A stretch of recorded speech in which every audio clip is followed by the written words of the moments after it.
Break नंतर 0 ओव्हरमध्ये आपल्या सगळ्यांचं पुन्हा एकदा स्वागत।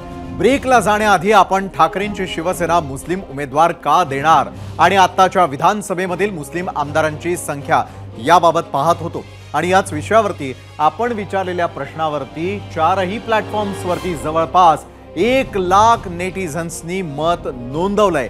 तो कौल पाहूयात आपल्या पोल सेंटरला। तर YouTube वरती एकूण मतं प्राप्त झालेली आहेत 60,000 आणि यावरती फायदा होईल असं म्हणतात 66% जनता, 34% जनता म्हणते फटका बसेल।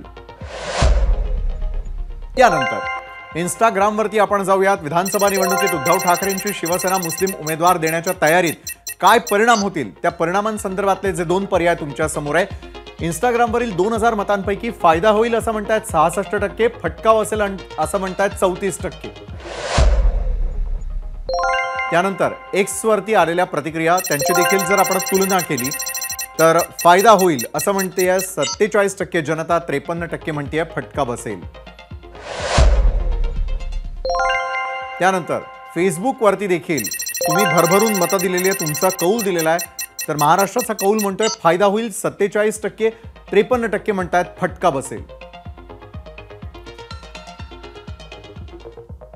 लोकसभेमध्ये मुस्लिम समाजानं भाजप विरोधामध्ये महाविकास आघाडीला भरभरून मतदान केलेलं होतं।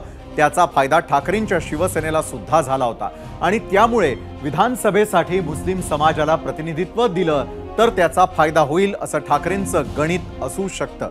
खरं तर हिंदू हृदय सम्राट बाळासाहेब ठाकरे यांनी काँग्रेसच्या मुस्लिम धार्जिण्या भूमिकेला आयुष्यभर विरोध केला, पण आपण राष्ट्रभक्त मुस्लिमांच्या विरोधात नाही असंही ते सतत सांगायचे आणि यासाठी ते आपले जुने शिवसैनिक आणि युतीच्या काळात मंत्री राहिलेल्या साबिर शेख यांचं उदाहरण नेहमी द्यायचे।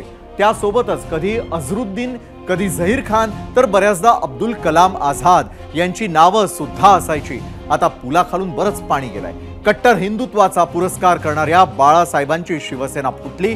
उद्धव बाळासाहेब ठाकरे यांनी प्रो मुस्लिम इमेज समोर केलेली आहे। ते काँग्रेस आणि शरद पवारांसोबत आहे, त्यामुळे नरेंद्र मोदींची कट्टर अनअपॉलॉजेटिक हिंदू इमेज न आवडणाऱ्या अनेक मुस्लिमांनी दगडापेक्षा वीट मऊ या नात्यानं उद्धव बाळासाहेब ठाकरेंच्या पारड्यामध्ये मत टाकलेलं आहे। तीच किमया विधानसभेमध्ये व्हावी या अपेक्षेनं मुस्लिम उमेदवार देण्याची चर्चा ठाकरेंच्या सेनेमध्ये सुरू झाली असावी आणि याचा त्यांना फायदा होईल की उरला सुरला हक्काचा हिंदू मतदार सुद्धा दुरावेल ते येत्या 2 महिन्यात कळेलच। तर या बातमीसोबतच 0 ओव्हरमध्ये इथेच थांबूयात। उद्या पुन्हा भेटूयात 7:56 तोपर्यंत ताज्या घडामोडींसाठी पाहायला विसरू नका एबीपी माझा।